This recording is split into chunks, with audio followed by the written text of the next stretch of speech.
The scent of rain and ruin clung to the damask curtains of what had once been Lady Alara Ainsworth's drawing room. Now it was merely a room, one of many in a house that no longer felt like a home, but a monument to failure. Outside, a persistent autumn drizzle wept down the window panes, blurring the overgrown gardens into a watercolor of decay. It was a pathetic fallacy, almost too perfect in its misery. For 3 days since her father's confession, the world had been rendered in shades of grey, the color of ash and old stone, and the future she now faced. Her father, Baron Ainsworth, a man who had once stood tall enough to cast a shadow over any room, now seemed to shrink within his own skin. He had sat in his favorite wingback chair, the worn leather sighing under his weight, and unspooled the sordid tale of his downfall, a wager too far, a risk he could not cover, a cascade of debts that had finally irrevocably pulled their house down around them. Ainsworth Manor, the ancestral home that had stood for 4 centuries, was lost. The title was all that remained, a hollow, rattling shell. Ilara had listened, her hands clasped so tightly in her lap that her knuckles were white, bony islands in a sea of pale skin. She had felt not anger, not then, but a profound and chilling emptiness. It was the feeling of standing on a cliff edge and watching the ground crumble away, taking with it every path she had ever imagined walking, her season in London, her modest but respectable hopes for a good match, her quiet life of books and music.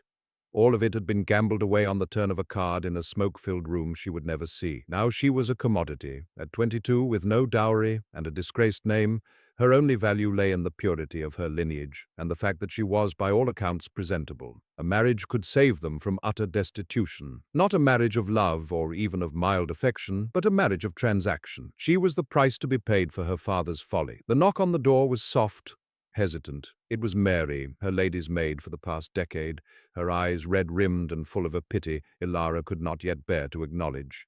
"My lady," Mary whispered, her voice thick, "a carriage has arrived from London. It bears the crest of the Duke of Blackwood." Ilara's breath hitched. The Duke of Blackwood, Alistair Beaumont. The name was a thunderclap in the oppressive quiet of their fallen house.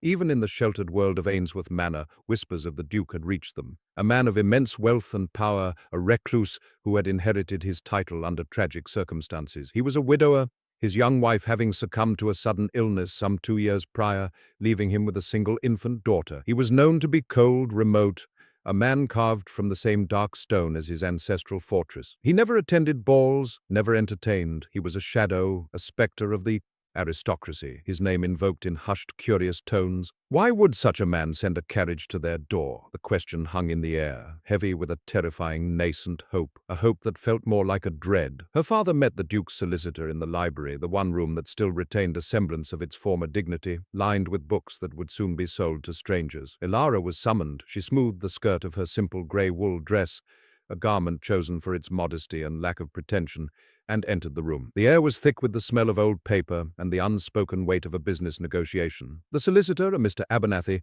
was a small, precise man with spectacles perched on the end of his nose. He regarded her with an appraising look that made her feel like a broodmare at auction. He did not waste time with pleasantries. "Lady Alara," he began, his voice dry as dust, "I am here on behalf of His Grace, the Duke of Blackwood. He is aware of your family's current financial difficulties." The euphemism was a small, sharp cruelty. His Grace finds himself in a position of needing a duchess. He requires a lady of impeccable breeding and unimpeachable character to serve as mistress of his household, and most importantly, as a mother to his daughter, Lady Lily. Ilara stood straighter, her chin lifting in a gesture of pride she did not feel. She was a solution to a problem. A well-bred functionary to be installed in his home, Mr. Abernathy continued, laying out the terms as if reading from a ledger. "In exchange for your hand in marriage, the Duke is prepared to settle all of your father's outstanding debts. He will also provide a generous settlement upon the Baron to ensure his comfortable retirement. Ainsworth Manor will be lost, that is unavoidable, but you and your father will be saved from public disgrace and penury." Her father, who had been staring into the cold hearth, looked up. A flicker of shameful relief crossed his face, and something inside Ilara hardened. He was willing to sell her for his own comfort. She had known it, but the stark confirmation was a fresh wound. "And what?" Ilara asked, her voice surprisingly steady. "Does the Duke expect of his Duchess in return?" Mr. Abernathy adjusted his spectacles. "Your duties would be to manage the household staff at Blackwood Manor, to act as hostess for the very rare occasions His Grace is required to entertain, and to oversee the care and education of his daughter. You will have your own wing of the manor, a generous personal allowance, and the full respect due your station as the Duchess of Blackwood." He paused, his gaze pointed. "The Duke wishes to be clear on one particular point. This is to be a marriage of companionship and mutual respect, not of sentiment. He requires a partner in duty, not in passion. His heart is not available for negotiation." The cold finality of the statement was like a slap. His heart is not available. It was the most honest and most brutal thing she had ever heard. He was not offering a marriage, he was offering a contract of employment, the salary for which was her family's salvation. "I see," she said softly. The room was silent, save for the drumming of the rain against the glass. She looked at her father's desperate face, at the solicitor's impassive one. She saw the two paths before her, one leading to a shared destitution, a life of genteel poverty and whispered shame, the other leading to a gilded cage, a life of lonely splendor beside a man who had already declared himself emotionally dead. There was no choice. There had never been a choice. "I will need to meet the Duke," she said, the words tasting of iron and resignation. Mr. Abernathy nodded as if he had expected this. "His Grace is waiting in London. He felt it was only proper to meet you before the contracts were finalized. The carriage is at your disposal." The journey to London was a blur of grey skies and bare-branched trees. Ilara sat numbly, Mary beside her, offering silent comfort that could not penetrate the wall of ice forming around her own heart. She was to be the Duchess of Blackwood. The title felt alien, a costume she was being forced to wear. The Duke's London residence was a formidable stone mansion on a square that bespoke old money and unshakable power. The air inside was cool and still, the silence broken only by the ticking of a grandfather clock in the hall. A footman with a face devoid of expression led her to a vast shadowed library, and there he was. He stood by the window, a tall, imposing silhouette against the pale light. As he turned, Ilara felt her breath catch. The whispers had not done him justice. He was brutally handsome, with a face that looked as though it had been carved from granite, all sharp angles and uncompromising lines. His hair was black as a raven's wing, and his eyes were the color of a winter storm, a deep, turbulent gray that held no warmth whatsoever. They were the eyes of a man who had seen too much and felt too little since. "Lady Ilara," he said. His voice was a low baritone, smooth but utterly devoid of inflection. It was the voice of a man giving an order, not a greeting. "Your Grace," she replied, executing a perfect curtsy, her body moving with an ingrained grace that felt like a betrayal of the turmoil within. He did not ask her to sit. He did not offer tea.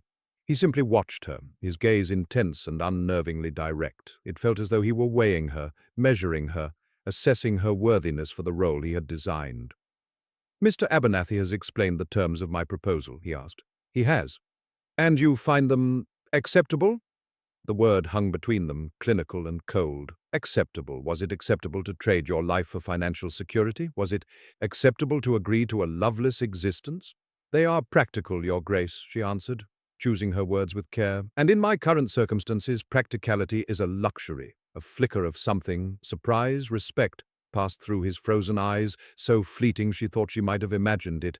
"I value honesty, Lady Ilara. It is a rare commodity." He took a step closer, and she had to resist the urge to retreat. His presence was overwhelming, a physical force of will and sorrow. "I wish to be unequivocally clear, so there are no future misunderstandings. My first wife, the late Duchess, held my heart. When she died, it was buried with her. I am not capable of offering you affection or romance, or any of the things a young woman might hope for in a marriage. I offer you my name, my protection, and a life of comfort and purpose as the mistress of my home and the mother to my child. In return, I require your loyalty, your discretion, and your solemn promise that you will not seek from me what I cannot give." He was building the walls of their marriage before the foundation had even been laid. He was handing her the blueprint for her own cage. Each word was a bar, each sentence a lock. "I will never love you." He didn't say the words, but the meaning was as clear as the flawless diamond on his signet ring. Ilara met his gaze, her own clear and steady, though her heart hammered against her ribs like a trapped bird. She saw the profound, unyielding grief in him, a chasm so deep she could not see the bottom. She was not marrying a man, she was marrying a wound. "I understand your terms, Your Grace," she said, her voice a quiet thread in the vast room. "And I accept them." He gave a single sharp nod. "Very well, Mr. Abernathy will draw up the papers. We shall be married by special license at the end of the week," and just like that, her life was sold. She had walked into the room as Lady Ilara Ainsworth, a ruined baron's daughter. She would leave it as the future Duchess of Blackwood, betrothed to a ghost, with nothing but a cold contract to keep her warm. The rain had stopped, but the sky remained a uniform, hopeless grey. The wedding was a sterile affair conducted in the Duke's private chapel with only Mr. Abernathy and a grim-faced Mary as witnesses. Ilara wore a simple gown of cream silk, a dress that felt more like a shroud. Alistair stood beside her, a pillar of cold indifference, his responses to the vicar clipped and precise. When he slid the heavy gold band onto her finger, his touch was brief and impersonal, the brush of his skin leaving hers feeling colder than before. There was no kiss. He simply inclined his head, a gesture of finality, and the transaction was complete. The journey to Blackwood Manor took the better part of 2 days. They travelled in the Duke's well-sprung coach, a silent, mobile prison.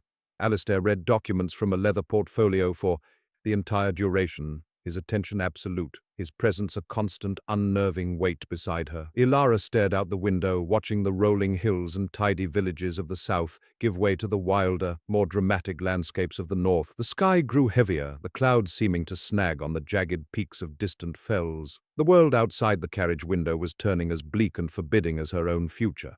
She tried once to breach the silence.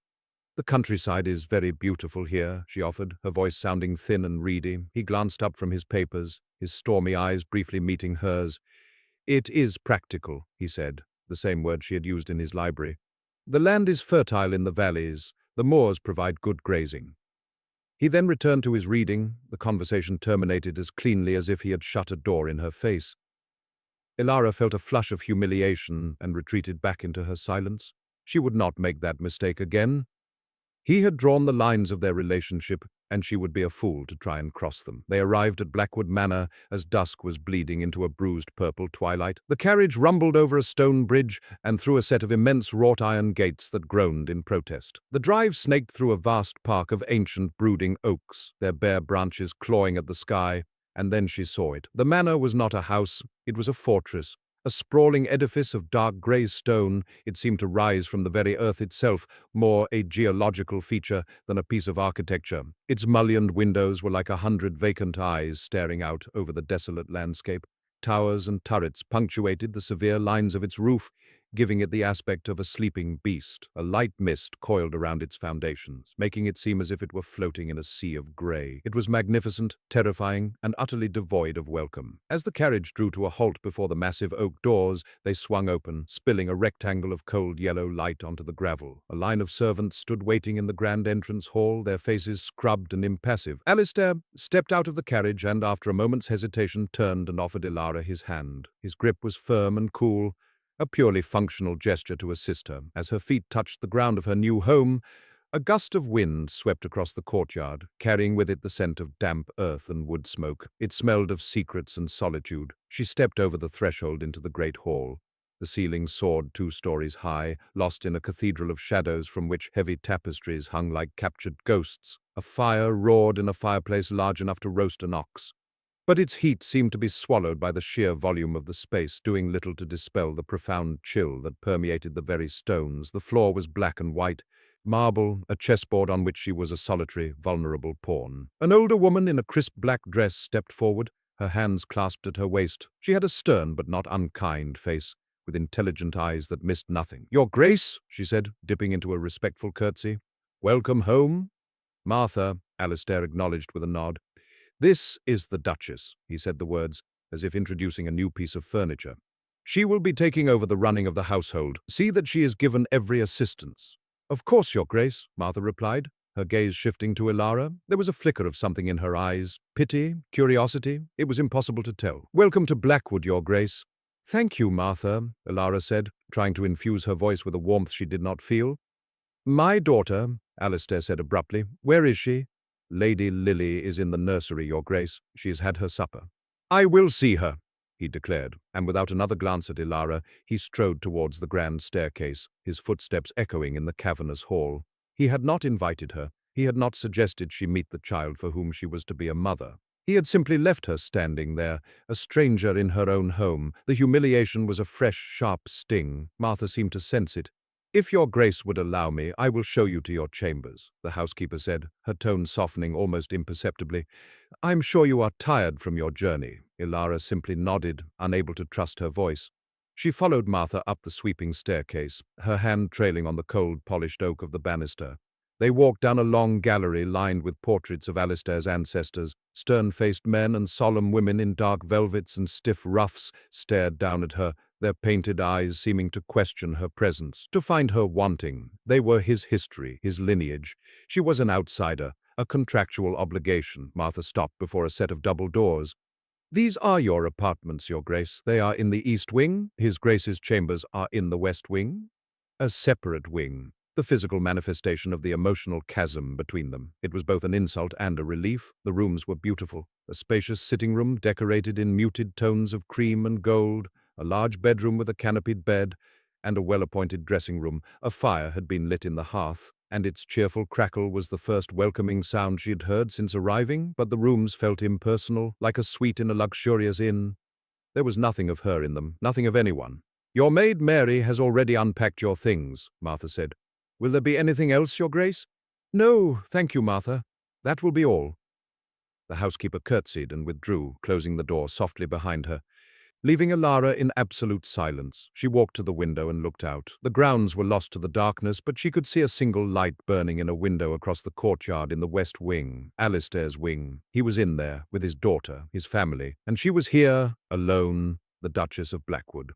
The days that followed settled into a rigid, chilling routine. Ilara would rise, dress, and take her breakfast alone in a small, sunless morning room. She would then meet with Martha to discuss the menus and the household duties for the day, a task she performed with a competence that seemed to satisfy the stern housekeeper. She would lunch alone. She would spend her afternoons reading in the vast, silent library or exploring the labyrinthine corridors of the manor, always feeling like an intruder. Dinner was the only meal she was expected to take with her husband. They sat at opposite ends of a long, polished mahogany table in the formal dining room, the distance between them a yawning gulf. Footmen moved like spectres, serving and clearing plates in absolute silence. Alistair rarely spoke. When he did, it was to ask a perfunctory question about the household or the estate, his tone that of a man conducting a business review.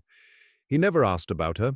He never shared anything of himself. He would eat quickly, his movements precise and economical, and then excuse himself to his study, leaving her alone with the flickering candlelight and the silent, staring portraits of his ancestors. She learned to read the subtle shifts in his impenetrable facade. A slight tightening of his jaw meant he was displeased.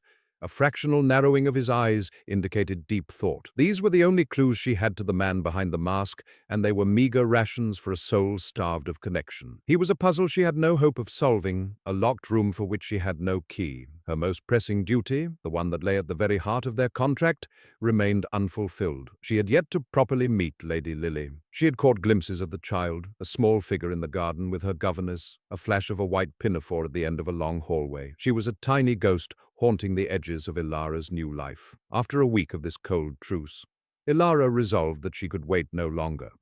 She was to be the child's mother. She could not fulfill that role from a distance. Steeling her nerves, she sought out Martha. "I would like to see Lady Lily," she said, her tone polite but firm. Martha's expression was unreadable. "Of course, Your Grace. The nursery is on the second floor, at the end of the East Wing gallery." Ilara made her way to the nursery, her heart a nervous drum against her ribs. She paused outside the door, hearing the faint murmur of a voice inside. She knocked softly. The door was opened by a thin, anxious-looking woman in her late 40s, the governess, Miss Finch. "Your Grace?" the woman stammered, clearly flustered by the unexpected visit.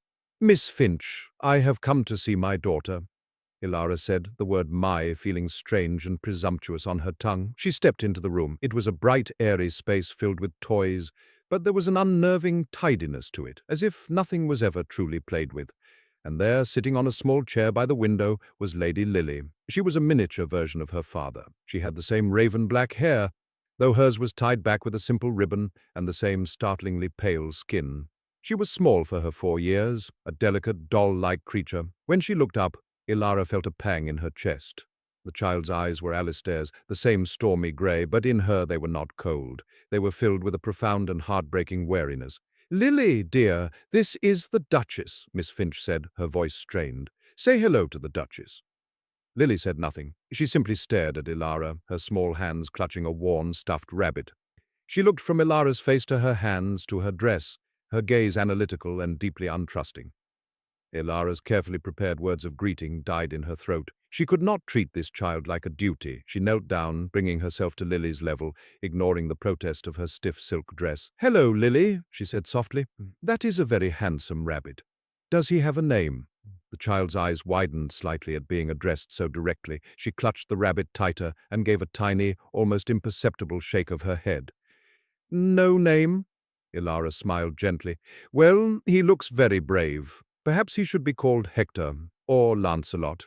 Lily's gaze flickered to Miss Finch, as if seeking permission to engage. The governess hovered nervously. Ilara ignored her, keeping her focus entirely on the small, silent girl. "I am Ilara," she said. "It is very nice to finally meet you." She held out her hand, not to touch, but as an open, peaceful gesture. Lily flinched back, her small body recoiling as if from a flame. She buried her face in the rabbit's worn fur. A cold wave of disappointment washed over Ilara. This was not just a wary child, this was a frightened one. The wall around Alistair's heart had a smaller, more fragile echo in his daughter. "That is quite all right," Ilara said, her voice gentle, though her own heart ached. She slowly drew her hand back and rose to her feet. "I will leave you to your lessons. I shall come and see you again tomorrow." She left the nursery with a heavy heart. She had expected reserve, perhaps shyness. She had not expected fear. She was an intruder, a stranger who had usurped the place of the mother this child had never known, but whose ghost still permeated the house. Winning Lily's trust would be a far greater challenge than she had ever imagined. It was a battle she had to win, not for the Duke, not for the contract, but for the lonely little girl in the silent nursery. And for herself, because in this cold, vast fortress, the heart of a child was the only warmth she could hope to find. The weeks bled into one another, each day a near-perfect copy of the last. Ilara's life at Blackwood Manor was one of quiet observation and lonely endurance. She learned the rhythms of the house, the hushed efficiency of the staff, the tolling of the stable clock, the way the evening light slanted through the tall windows of the gallery, illuminating the dust motes dancing in the air like tiny lost souls. She was a ghost in her own life, gliding through the grand rooms, her presence barely registering on the stoic stillness of the estate. Her attempts to connect with Lily were met with the same silent, fearful resistance. She visited the nursery every day, bringing a small gift, a picture book, a painted bird, a ribbon for her hair. Lily would accept the offerings with a mute nod, her small fingers barely brushing Ilara's, and then place them carefully on a shelf where they remained untouched. She was polite, impeccably so, a testament to Miss Finch's rigid instruction, but she was as remote as her father. Ilara felt as if she was speaking to a reflection in a deep, still pool.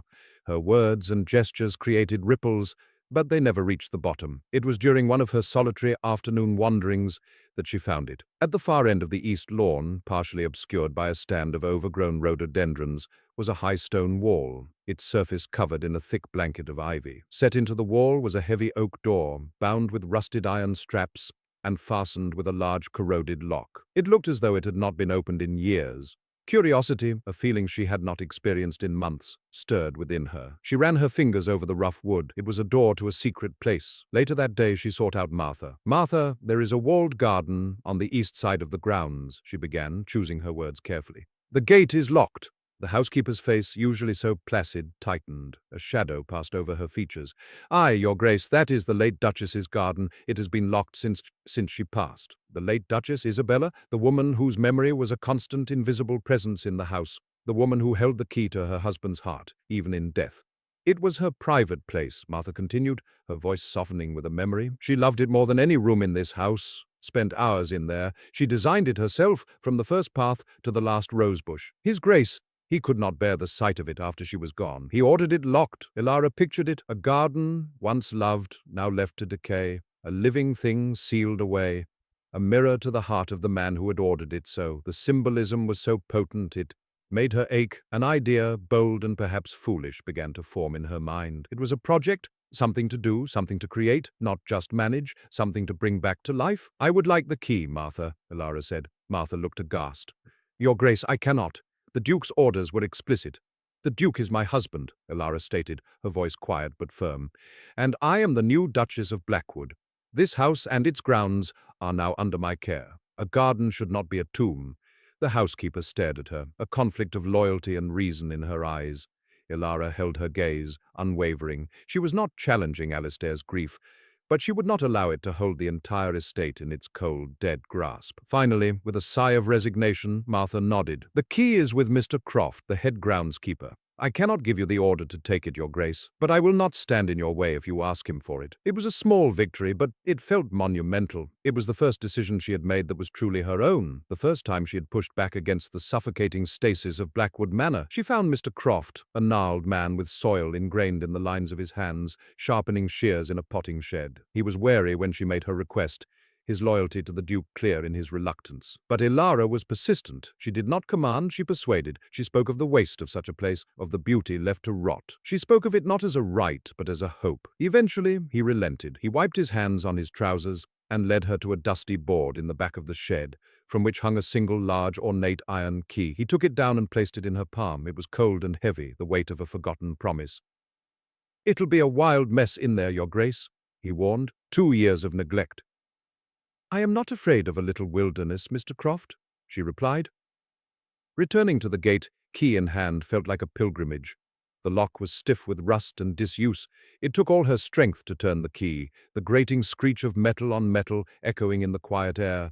With a final shuddering groan, the lock gave way. Ilara pulled the heavy door open. The scent that wafted out was one of damp earth, of decay and stagnant water. But underneath it, faint and ghostly, was the lingering perfume of roses. She stepped inside and pulled the door shut behind her, enclosing herself in the secret world. Mr. Croft had not exaggerated. It was a beautiful ruin. The design was clearly visible, a formal layout of what had once been intricate knot gardens, bordered by boxwood hedges that had grown shaggy and wild. A stone sundial stood at the center, its face obscured by moss. A series of arches, meant to be covered in climbing roses, were now tangled with thorns and weeds. A small fountain, its cherub's face streaked with green algae, was choked and silent. The flower beds were a riot of nettles and briars, with a few tenacious perennials struggling for light amidst the chaos. It was a place of profound sadness, but as Ilara looked closer, she saw the hope. She saw the strong bones of the garden's design. She saw the vibrant green of a peony shoot pushing through the matted leaves.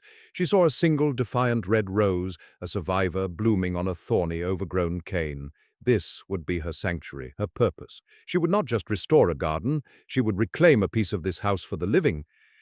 This was an act not of defiance against Alistair's grief, but of compassion for it. She would tend this wounded place until it was beautiful again. She began that very afternoon with a pair of shears and gloves borrowed from the potting shed. She started small, with a single bed near the entrance. She knelt in the damp soil, the hem of her dress becoming stained with earth, and began the painstaking work of pulling weeds. The physical labor was a balm, the sharp sting of a nettle, the satisfying pull of a deep root, the scent of the soil on her hands. It was real, it was tangible. It grounded her in a way that the silent, polished halls of the manor never could. For hours she worked, losing all track of time, her mind focused solely on the task before her. She was clearing a space, making room for new growth. As the sun began to dip towards the horizon, casting long shadows across the lawn, she stood back to survey her work. It was a small patch of cleared earth in a sea of neglect, but it was a start. It was a promise. She returned every afternoon that the weather permitted. Mr. Croft, seeing her determination, began leaving tools for her by the gate without a word. A trowel, a fork, a wheelbarrow. He was a silent, complicit partner in her secret rebellion. One afternoon, as she was carefully pruning the dead wood from a rose bush, she felt a presence. She looked up and saw Lily standing just inside the gate, her small form silhouetted against the light. The child was watching her, her expression a mixture of curiosity and her usual wariness. She was clutching her nameless stuffed rabbit. Ilara's heart gave a hopeful leap. "Hello, Lily," she said softly, not wanting to startle her. "I am just tidying up a bit." Lily didn't answer, but she didn't run away. She took a tentative step further into the garden, her eyes wide as she took in the wild tangle. "It was your mother's garden," Ilara said gently. "It was said to be very beautiful. I thought perhaps we could make it beautiful again." She used the word "we" deliberately, an invitation. Lily's gaze fell to the small patch of dark, turned earth Ilara had cleared. Then she looked at the single resilient rose blooming nearby. She took another step, her small shoes silent on the mossy path. Ilara went back to her work, pretending a casualness she did not feel. She snipped at a dead branch, her movements slow and deliberate. Out of the corner of her eye, she saw Lily approach the cleared bed. The child knelt down, just as Ilara had done, and touched the soil with a hesitant finger. "It's very good soil," Ilara said conversationally. "Just needs a bit of air and someone to care for it." Lily looked up at her. For the first time there was not fear in her eyes, but a question. Ilara smiled. Would you like to help? We could plant some seeds, forget-me-nots perhaps. They have lovely blue flowers." Lily considered this, her small brow furrowed in thought. Then, to Ilara's utter astonishment, she gave a tiny decisive nod. It was a breakthrough, a fragile, tentative bridge built across a chasm of silence and fear, constructed from nothing more than damp earth and the promise of a flower. From that day on, Lily became her small, silent apprentice. She would appear at the garden gate every afternoon, her governess hovering anxiously in the distance. Ilara gave her small, important tasks. She had her hold the seed packets, her small fingers tracing the drawings of the flowers. She taught her how to pull the smaller weeds, how to tell the difference between a briar and a rose cane. One afternoon, as they were clearing leaves from the base of the sundial, Lily spoke. It was not a single word, but a full sentence. "Mama liked the blue flowers," she said, her voice a tiny, clear whisper. Ilara froze, her hand hovering over a clump of moss. She turned to look at the child. Lily was staring at the packet of forget-me-not seeds in her hand. "She did?" Ilara asked, her voice thick with emotion. Lily nodded. "She said they were the color of the sky just before the stars come out. The memory was so specific, so poetic. It was a jewel unearthed from the silent depths of the child's mind. Isabella had not just been a ghost. She had been a mother who taught her daughter about the color of the sky." "That is a beautiful thought," Ilara said softly. "We will plant them right here, where the sun can find them first." They worked together in companionable silence after that, but the quality of the silence had changed. It was no longer empty, it was filled with a shared purpose, a budding trust. Ilara was no longer just the Duchess, the stranger. She was the one who was bringing Mama's garden back to life. A few days later, the first true glimmer of a thaw came from the most unexpected of sources. Ilara and Lily were kneeling side by side, planting pansy seedlings in a newly cleared border, their heads bent together in concentration. Lily, laughing, had a smear of dirt on her cheek. The sound of her laughter, still a rare and precious thing, was like music in the quiet garden. Neither of them heard him approach. "What is the meaning of this?" The voice was like a shard of ice. Ilara's head snapped up. Alistair stood at the gate, his face a thunderous mask of disbelief and fury. His eyes were not on her, but on the garden, on the cleared patches of earth, the pruned bushes, the signs of life returning to the place he had sealed shut. Lily scrambled to her feet and ran to hide behind Ilara's skirts, her small body trembling. Ilara rose slowly, placing a protective hand on Lily's shoulder. She met her husband's gaze without flinching. "I am restoring the garden, Your Grace. I gave explicit orders that this gate was to remain locked," he bit out, each word a frozen dart. His gaze swept over the scene, finally landing on the trowel in her hand, the stains of earth on her dress. Disgust warred with anger in his expression. "The garden was dying," she said simply. "Lily and I are helping it to live again." She felt the child tremble behind her. She would not let him frighten her. She would not let him destroy this fragile piece they had built. He took a step into the garden, his polished boots sinking slightly into the soft earth. He looked from the work they had done to the small, frightened child hiding behind Ilara. Then his gaze fell upon the old stone bench that sat beneath a gnarled wisteria. It was the only thing in the garden they had cleared completely, wiping the moss and leaves from its surface. He stared at the bench, and for a single unguarded moment, the fury on his face dissolved. It was replaced by something else, something raw and agonizingly vulnerable. A memory, a ghost of a smile, a whisper on the wind. The mask of the cold duke slipped, and for a breathtaking second she saw the grieving man beneath. The moment passed as quickly as it had come. His face shuttered again, the coldness slamming back into place like a portcullis. But the anger was gone.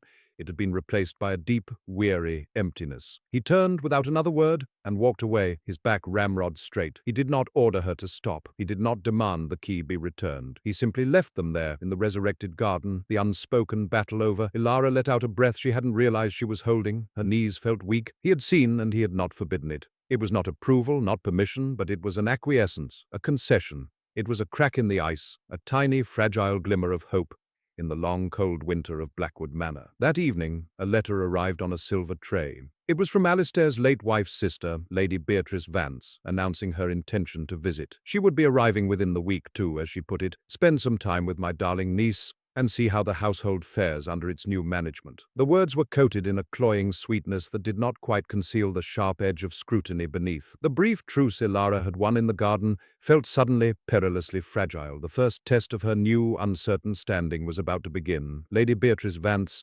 arrived not in a carriage, but as a conquering force. She swept into the great hall of Blackwood Manor on a wave of expensive French perfume and rustling silk. her voice echoing in the cavernous space as she issued orders to the footman regarding her extensive luggage. She was a striking woman, possessing the same dark hair and fine-boned features as the miniature of Isabella that sat on Alistair's study mantelpiece. But where Isabella's painted expression was soft and gentle, Beatrice's was sharp and appraising. Her eyes, a pale, calculating blue, missed nothing. "Alistair, darling," she cried, extending two perfectly gloved hands towards the Duke, who had descended the staircase to greet her. He accepted them with his usual reserve, his face impassive. "You look tired, this dreary place. It drains the very life from one."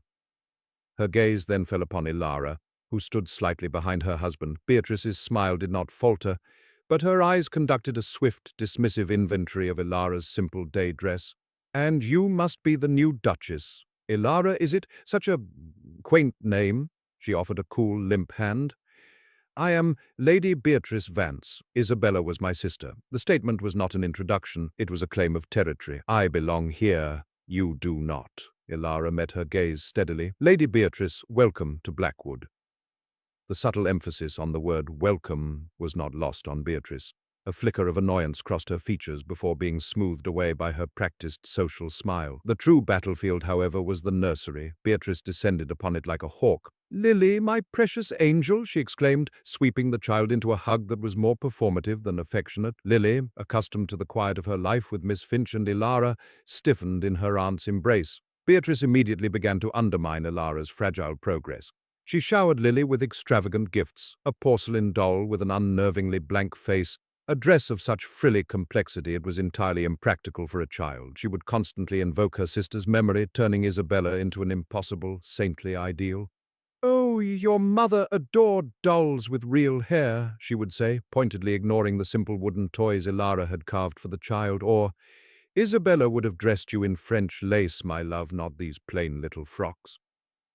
Each comment was a small, poisoned dart aimed at Ilara, designed to cast her as a pale, inadequate substitute for the canonized First Duchess. Lily, confused by the whirlwind of attention and the constant confusing references to the mother she couldn't remember, began to withdraw again. She grew quieter, her wariness returning. She would look from Beatrice's demanding, smiling face to Ilara's calm, patient one, her small heart caught in a silent tug of war. Ilara refused to be drawn into an open conflict. She treated Beatrice with unwavering, cool politeness, a courtesy that seemed to infuriate her sister-in-law more than any argument would have. She continued her daily routine, her visits to the nursery, her work in the garden. She would not allow this woman to disrupt the small pockets of peace she had carved out for herself and Lily. The garden became their refuge. Beatrice declared it damp and full of insects, refusing to set foot in it. This left it as the one place where Ilara and Lily could be alone, away from the woman's suffocating presence. There, amidst the emerging green shoots and the slowly reviving rose bushes, Lily would relax. The tight, anxious knot in her shoulders would loosen, and she would once again become Ilara's small, focused helper. The tension in the house grew thick and stifling. Alistair remained a distant, remote figure. He tolerated his sister-in-law's presence with a weary resignation,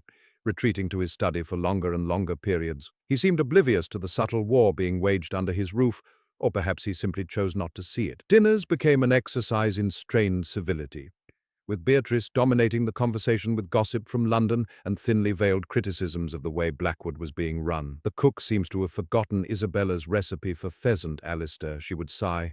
"It was your favorite. Everything feels so different now." Ilara would simply meet her husband's gaze across the long table. His expression was, as always, unreadable, but she began to notice a new tightness around his eyes, a deepening of the lines on his brow. The disruption was affecting him, whether he would admit it or not. The crisis came, as crises often do, suddenly and without warning. It was a late afternoon in mid-spring. A persistent, chilling rain had been falling for days, turning the grounds into a sodden mire and trapping everyone indoors. The air in the manor was heavy and stagnant. Ilara was in the library, seeking refuge in a book, when Miss Finch burst in, her face as white as paper. "Your Grace, it's Lady Lily. She's burning with fever." Ilara was on her feet in an instant, her book falling forgotten to the floor. She raced up the stairs to the nursery, her heart pounding a frantic rhythm against her ribs. The scene that greeted her was one of controlled panic. Lily lay in her small bed, her face flushed a frightening mottled red, her breathing shallow and rapid. She was shivering violently despite the mound of blankets piled on top of her. Beatrice was there, wringing her hands and issuing frantic, contradictory orders. "More blankets! No, fewer blankets! She's too hot! "Someone fetch the doctor! Why is no one fetching the doctor?" Alistair stood by the bed, his face a mask of stone, but his eyes were wild with a terror that ripped through his carefully constructed composure. He was staring at his daughter, but Ilara knew he was seeing another sick bed, another fever, another life slipping away. He was frozen, paralyzed by the ghosts of his past. "A groom has already been sent for Dr. Arbuthnot," Martha said, her voice the only calm one in the room as she tried to soothe a cloth on Lily's brow. "But the river is high. It will take him hours to get here." Ilara pushed through the small crowd and knelt by the bed. She laid her hand on Lily's forehead. The heat was terrifying. The child's eyes were glassy and unfocused. She murmured something unintelligible. "We cannot wait for the doctor," Ilara said, her voice ringing with an authority that surprised everyone, including herself. She turned to her husband. "Alistair." It was the first time she had ever used his given name. "Look at me." He dragged his eyes from his daughter to her face. He looked lost, utterly lost. "I can help her," she said, her gaze holding his. "My grandmother was skilled with herbs and remedies. She taught me. I can bring the fever down." "Herbs?" Beatrice scoffed, her voice shrill with hysteria. "This is no time for peasant remedies. She needs a doctor."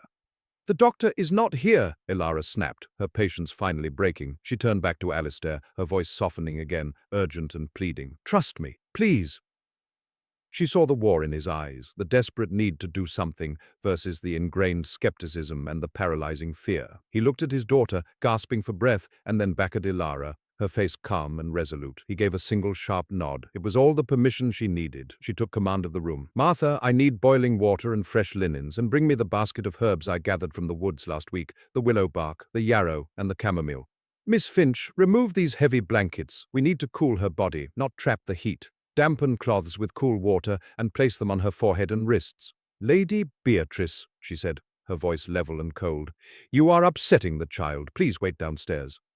For once, Beatrice was too stunned to argue. She shot Ilara a look of pure venom and swept out of the room. Alistair remained, a silent, helpless statue by the window. When Martha returned with the supplies, Ilara worked quickly and efficiently. She steeped the willow bark, a natural fever reducer, into a bitter tea. The yarrow would induce sweating to break the fever, and the chamomile would calm the child. The room filled with the clean, sharp scent of the herbs. The most difficult part was getting Lily to drink. The child was barely conscious, unable to swallow properly. "Hold her up," Ilara said to Alistair. He moved as if in a trance, gathering his daughter into his arms. He held her against his chest, his large frame cradling her tiny, shivering one. The sight of his raw, terrified love for his child was a physical blow. Ilara carefully spooned the warm, bitter liquid into Lily's mouth, a few drops at a time, stroking her throat to encourage her to swallow. It was a slow, painstaking process.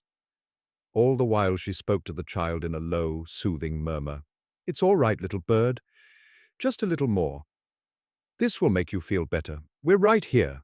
Hours passed. The storm raged outside, the rain lashing against the windows, mirroring the turmoil within the room. Ilara, Alistair, and Martha worked together in a silent, focused trinity. They changed the cool cloths, spooned tea and water into Lily's mouth, and watched her breathing with an intensity that was a form of prayer. Alistair never left the bedside. He had shed his jacket, his cravat was loosened, and his face was etched with exhaustion. But he was no longer frozen. He was present. He watched Ilara, his eyes tracking her every movement. He saw her competence, her unwavering calm, the genuine fierce tenderness with which she cared for his daughter. He was seeing her, truly seeing her, for the first time. The Duchess of his contract was gone, replaced by this capable, compassionate woman fighting for his child's life. Sometime in the deep hours of the night, as the storm began to abate, a change occurred. A fine sheen of sweat broke out on Lily's forehead. Her shivering subsided, and her breathing, while still shallow, grew deeper and more regular. Ilara laid a hand on her brow. The terrifying heat had lessened. The fever was breaking. A sob of pure relief escaped Alistair's lips. It was a raw, unguarded sound that seemed torn from the very depths of him. He sank into a chair by the bed, burying his face in his hands, his broad shoulders shaking. Ilara sent a weary but grateful Martha to get some rest. She pulled a fresh, dry nightgown over Lily's head and settled her back against the clean pillows. The child was sleeping, a true healing sleep. The room was quiet now, save for the crackle of the fire and the sound of Alistair's ragged breathing. Ilara walked over to him and placed a hand gently on his shoulder. He looked up at her, his eyes red-rimmed and filled with an emotion she had never seen there before. Gratitude, raw, overwhelming gratitude. "Thank you," he whispered, his voice hoarse. "You saved her." "We saved her," she corrected softly. You never left her side." He reached up and covered her hand with his own. His skin was warm. His grip was not the impersonal touch of their wedding day or the functional assistance from the carriage. It was a connection, a recognition, a silent acknowledgement of the profound ordeal they had just shared. In the crucible of fear and desperation, an alliance had been forged. The wall between them, the great cold wall of his grief and his contract, had just sustained its first significant fracture. Dr. Arbuthnot finally arrived near dawn, a portly, flustered man full of apologies about the flooded bridge.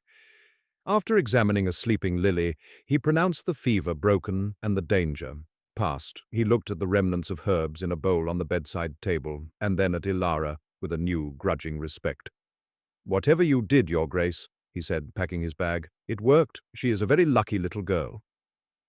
After the doctor left, a profound quiet settled over the sick room. Lily was sleeping peacefully, her breathing even, the healthy pink flush of slumber having replaced the angry red of fever. Martha had taken over the vigil, insisting that Ilara and the Duke get some rest, but neither of them could leave. They sat in 2 chairs pulled close to the fire, wrapped in a shared cocoon of exhaustion and relief. The formality that had defined their every interaction had been stripped away by the raw terror of the long night. He was not the Duke, and she was not the Duchess. They were just 2 people who had almost lost a child they both loved. Alistair stared into the flames, his face haggard in the flickering light. The iron mask of control he wore so constantly had been shattered, and in its place was a landscape of raw, unguarded sorrow. "When I saw her lying there," he began, his voice low and rough, "so small, so hot, all I could see was Isabella." Ilara's heart clenched. She said nothing, sensing that he needed the silence, that the words were being pulled from a place that had been locked away for a very long time.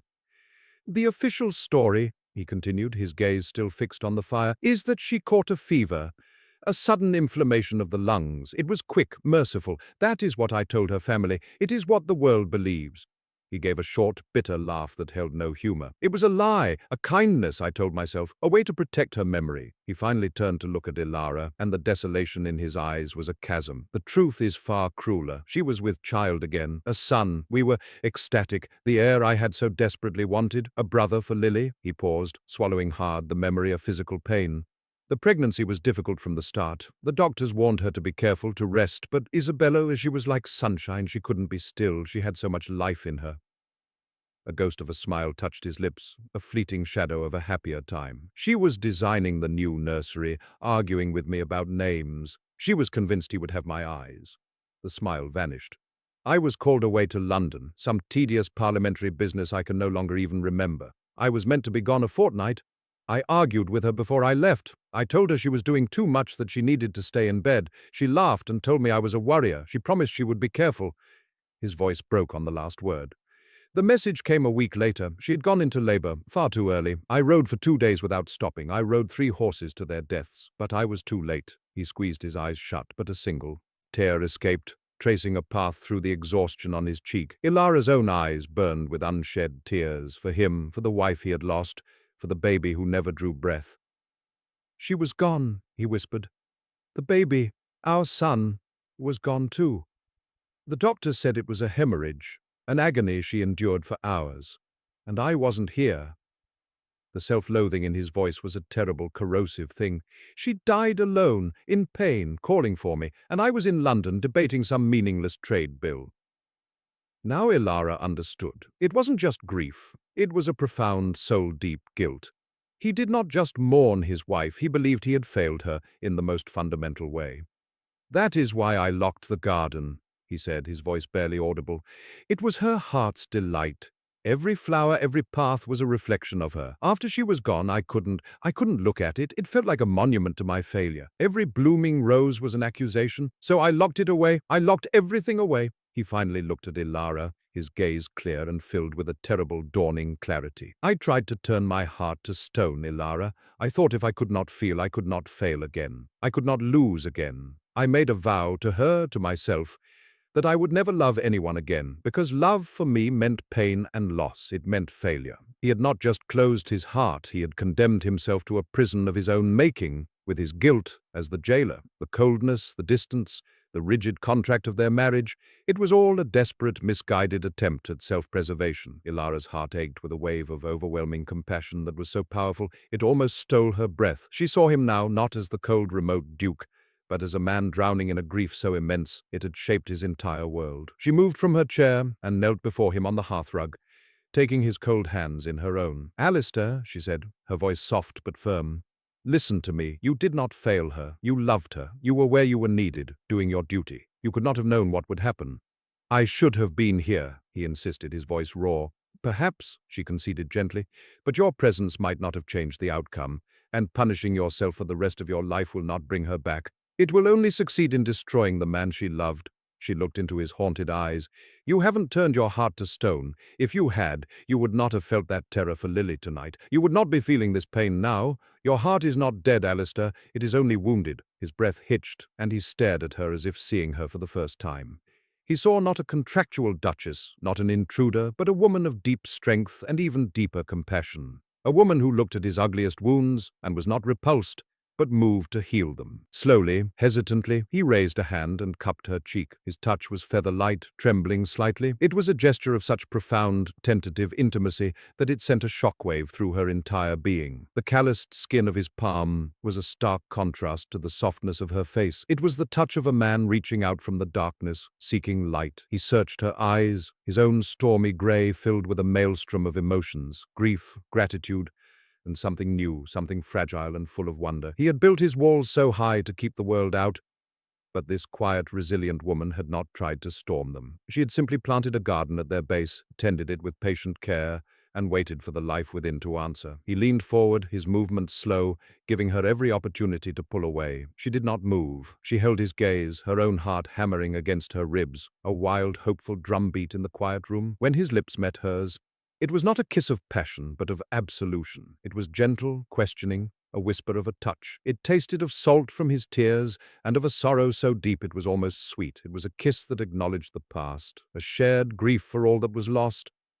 But underneath it there was a current of something else, a flicker of hope, a nascent warmth. It was the feeling of the first winter snowdrop pushing its way through the frozen earth. He pulled back slightly, his forehead resting against hers, his breath warm on her skin. "Ilara," he whispered, his voice thick with an emotion she could not yet name. It was not the voice of the Duke of Blackwood. It was the voice of Alistair. And in the hushed intimacy of the sick room, with their daughter sleeping peacefully nearby, the nature of their relationship, the very foundation of their cold contract, had been irrevocably changed. The turning point had been reached, not in a grand ballroom or a sunlit garden, but here, in the exhausted aftermath of fear, in the crucible of a shared vulnerability. In the weeks that followed Lily's recovery, a quiet transformation began to unfurl throughout Blackwood Manor. It was as subtle and as inexorable as the coming of spring. The oppressive silence that had once filled the long corridors seemed to recede, replaced by a softer, more hopeful quiet.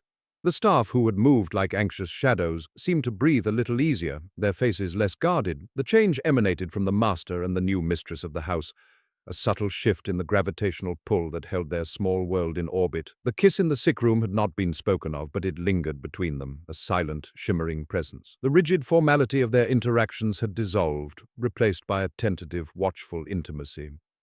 The long, silent dinners were no more. Now Alistair spoke. He asked Ilara about her day, about her progress in the garden. He told her of matters on the estate, of a tenant, farmer's new crop, of a dispute over water rights he had settled. He was sharing his world with her piece by piece, inviting her in. Ilara, in turn, found her own voice. She spoke of the books she was reading, of memories from her own childhood, of her hopes for the garden. They were discovering each other, sketching in the details of the people they were beyond the stark outlines of their contract. Lily was the clearest barometer of this change. Her recovery had been swift, and the ordeal seemed to have washed away the last vestiges of her fear of Ilara. She now sought her out, her small hand slipping trustingly into Ilara's as they walked. She chatted incessantly, her voice a bright, happy melody in the once silent house. She would run to Ilara for comfort after a scraped knee and sit in her lap to have stories read to her. She called her Ilara, but with a childish affection that made it sound like a term of endearment. Beatrice, deprived of her role as the grieving sister and concerned aunt,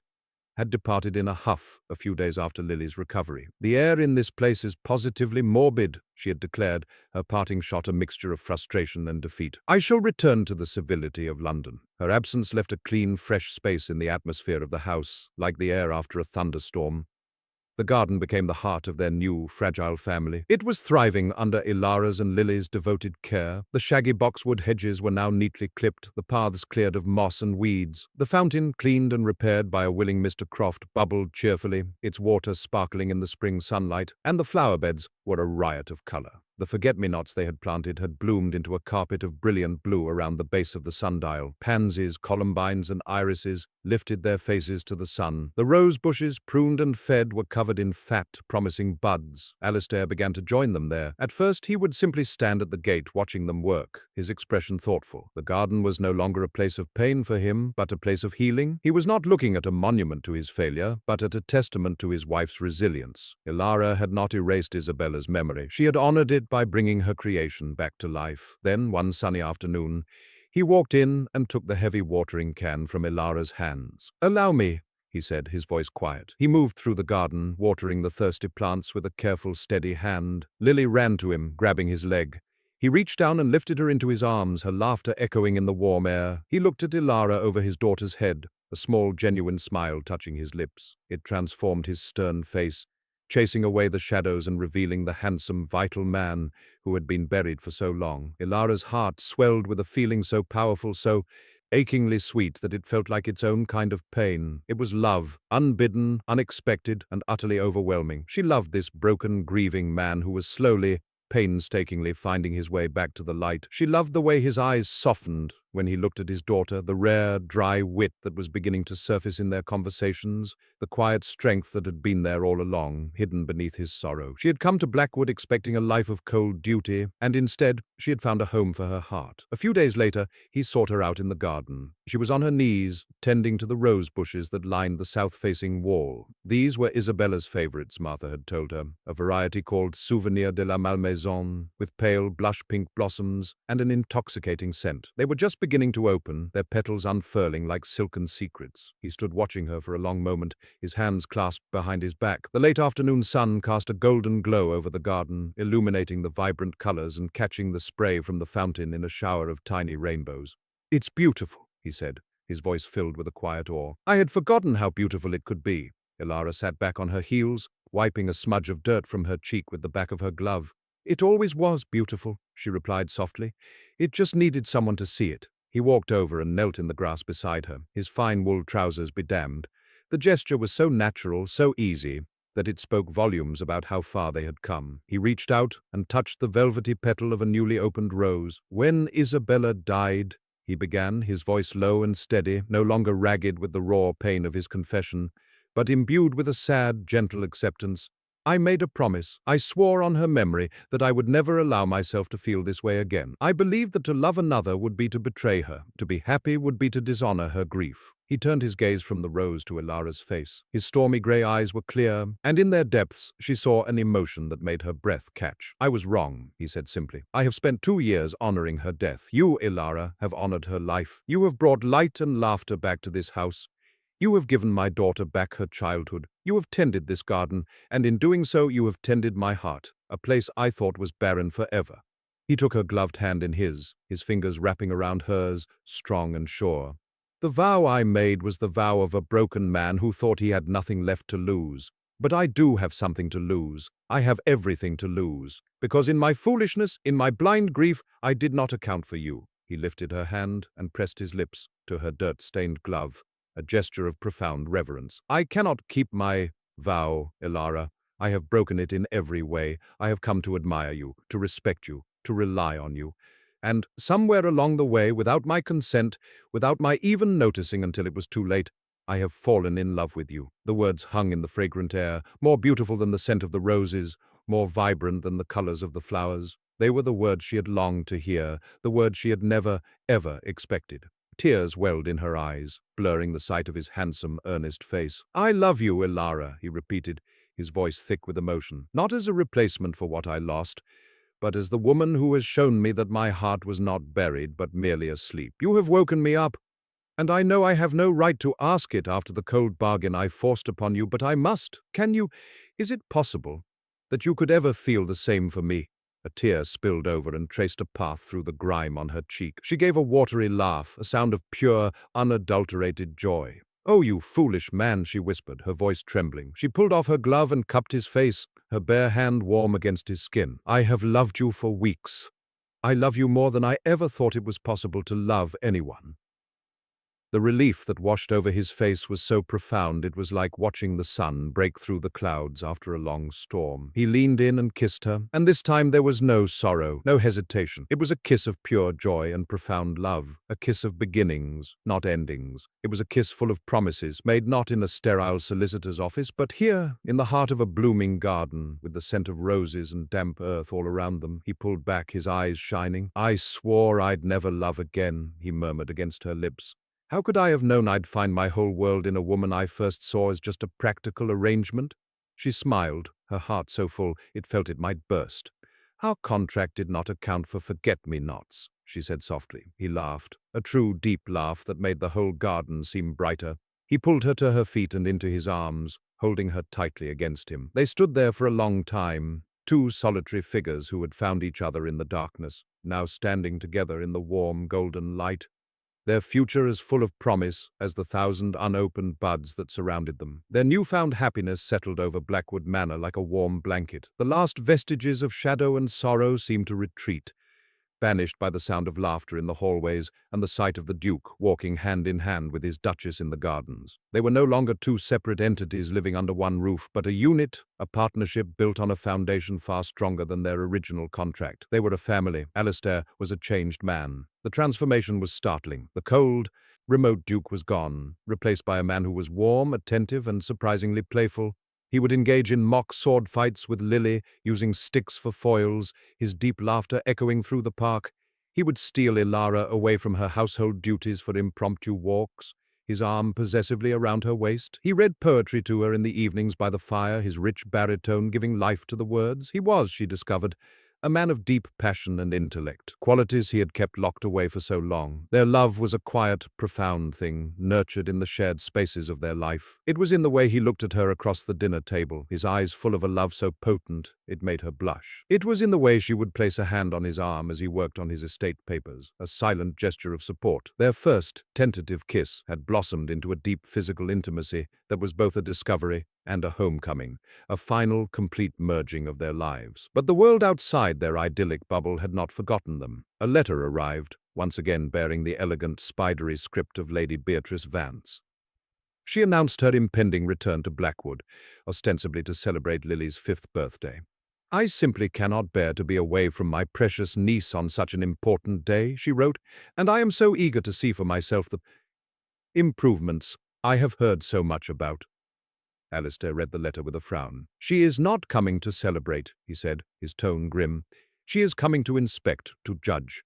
"Then we shall give her nothing to find fault with," Ilara said, her voice calm and confident. She was no longer the timid, uncertain woman who had first arrived at Blackwood. She was the Duchess, secure in her husband's love and her place in this home.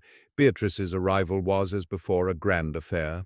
But this time the reception was different. She swept in, expecting to find the same somber house, the same grieving Duke. Instead, she found a home filled with light and flowers. She found Alistair standing on the steps with Ilara at his side, his arm firmly around her, presenting a picture of unshakable unity. Beatrice's smile was brittle as she took in the scene. "Well, well," she murmured, her eyes flicking from Alistair's happy face to Ilara's serene one. "It seems the country air agrees with you both." Her attempts to undermine Ilara fell flat. When she criticized the new, lighter curtains in the drawing room, Alistair replied smoothly, "Ilara's choice. She has brought a much-needed brightness to this old house, don't you think?" When she tried to monopolize Lily, the child would wriggle free and run to Ilara, burying her face in her skirts. Beatrice watched this all with a narrowing gaze, her frustration mounting. She had lost her position of influence, her role as the keeper of Isabella's memory and the chief comforter to the grieving Duke. She had been replaced not by a placeholder, but by a true partner for Alistair. Her power was gone, and she was not a woman who accepted defeat gracefully. Her final, desperate gambit was far more cruel and calculated than Ilara could have imagined. On the morning of Lily's birthday, as the household was in a happy bustle of preparations for a small party, A solicitor from the nearby town was announced. He was a stern, officious man who was shown into Alistair's study. Beatrice, looking pale but resolute, was with him. Ilara and Alistair exchanged a worried glance and followed them in. "Your Grace," the solicitor began, clearing his throat, "I am here on behalf of my client, Lady Beatrice Vance. She has instructed me to begin proceedings to petition the High Court for guardianship of her niece, Lady Lily Beaumont." The air in the room went cold. Ilara felt the blood drain from her face. Alistair stared at his sister-in-law, his expression one of cold, dangerous disbelief. "On what grounds?" he demanded, his voice lethally quiet. The solicitor shuffled his papers. "On the grounds that you, Your Grace, remain mentally and emotionally unstable following the tragic death of your first wife, and that your new wife," he glanced at Ilara, "is an unsuitable and potentially harmful influence on the child." "This is monstrous, Beatrice," Alistair said, his voice low and shaking with a tightly controlled rage. "Is it?" Beatrice shot back, her voice finally losing its practiced sweetness and taking on a sharp, venomous edge. "You lock yourself away for 2 years, a recluse lost in grief. You neglect your own child. Then you suddenly marry this penniless nobody in a cold business transaction. And now you pretend to be a happy family? The court will see it for what it is, a farce. A man in your state is not fit to raise my sister's child. Isabella would want her daughter in a stable, loving home, with me." It was a declaration of war, a vicious, calculated strike at their greatest vulnerability, Alistair's past. Beatrice was weaponizing his grief, twisting the truth to serve her own selfish ends. Ilara felt a surge of pure fury. This woman would not destroy the family they had fought so hard to build. She looked at Alistair, expecting to see the old ghosts of guilt and fear in his eyes. But the man who met her gaze was not the broken widower of a few months ago. He was the Duke of Blackwood, strong, confident, and utterly in control. He gave her a small, reassuring nod before turning his full, icy attention to his sister-in-law. "Beatrice," he said, his voice dangerously calm, "you have been a guest in my home. You are the sister of a woman I love dearly. For those reasons, I will give you one opportunity to walk away from this madness." "I will not," she retorted, her chin high. "I am doing this for Lily, for Isabella." "No," Alistair said, taking a step towards her. "You are doing this for yourself. You are doing this because you have lost your place here and you cannot bear it. You speak of stability, of love. You who left your own husband a year ago and have been living on the charity of friends and the credit of your family name ever since. You who has amassed gambling debts in London that would make my own father-in-law blush." Beatrice's face went white. "How did you—" "I am the Duke of Blackwood," he said, his voice like chips of ice. "I make it my business to know things, especially about those who threaten my family. Did you really think I was unaware of your financial indiscretions? I have been quietly settling your markers for months, out of respect for Isabella's memory. But that respect has its limits." He picked up a letter opener from his desk, the steel glinting in the light. "If you proceed with this ludicrous petition, I will not only fight it, I will destroy you. I will present the courts with evidence of your debts, your character, your utter unsuitability to be the guardian of a houseplant, let alone my daughter. I will see you ruined, Beatrice, publicly and permanently. Is that understood?" The threat hung in the air, absolute and terrifying. Beatrice stared at him, her mouth slightly agape. The fight went out of her, replaced by a dawning, horrified understanding of her miscalculation. She had poked a sleeping dragon, believing it to be weak, only to have it rise up and breathe fire. She crumpled. "You wouldn't," she whispered. "Try me," Alistair said, his voice flat and final. Beatrice looked from Alistair's implacable face to Ilara's steady one. She saw an unbreakable, united front. She was utterly, comprehensively defeated. Without another word, she turned and fled the room. The solicitor, looking deeply uncomfortable, gathered his papers and scurried after her. Alistair watched them go, his expression grim. Then he turned to Ilara, the hardness in his face melting away. He pulled her into his arms, holding her tight. "It's over," he murmured into her hair. "She's gone for good this time." Ilara clung to him, a shudder of relief running through her. "You were magnificent," she whispered. "I was protecting my wife and my daughter," he said, as if it were the simplest, most natural thing in the world. "I was protecting my life." Later that afternoon, the small birthday party went ahead as planned. Lily, oblivious to the morning's drama, presided over the tea table in a new blue dress, her face alight with joy as she was presented with a pony, a gift from both her father and Ilara. After the cake was eaten and the guests had departed, the three of them wandered out into the garden. The evening was soft and warm, the sky painted in hues of pink and gold. The air was heavy with the scent of roses. Lily ran ahead, chasing a butterfly, her laughter the most beautiful sound. in the world. Alistair wrapped his arm around Ilara's waist, pulling her close. They stood together, watching their daughter. "Look at her," Alistair said, his voice thick with love. "Happy, safe. That is your doing, Ilara. All of it." "It is our doing," she corrected, leaning her head on his shoulder. "We did it together." He turned her to face him, his hands cupping her face. "I came to you with a contract, offering you a life without love. I was a fool. You have given me everything. You are the heart of this house, Ilara. You are the heart of my life."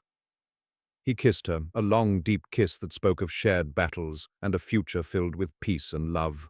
The sun was setting, but for them it felt like the dawn. Here, in the heart of the garden she had brought back to life, surrounded by the family she had healed with her quiet strength and patient love, the Duchess of Blackwood was finally truly home. Dear listener, how often do we build walls around our own hearts, believing we are protecting ourselves from pain? Like the Duke, we may lock away the gardens of our past, letting them grow wild with the weeds of grief, guilt, and fear. We tell ourselves it is safer to live in the cold stone fortress of solitude than to risk the vulnerability that comes with letting someone in. The story of Ilara and Alistair is a powerful reminder that the greatest courage is not found in closing ourselves off, but in the quiet, patient act of tending to another's wounds. Ilara did not storm the Duke's defenses with grand gestures. She simply began to cultivate a small patch of forgotten ground. She brought life back to a neglected space, and in doing so she created a place where healing could begin. She showed him that honoring the past does not mean being imprisoned by it,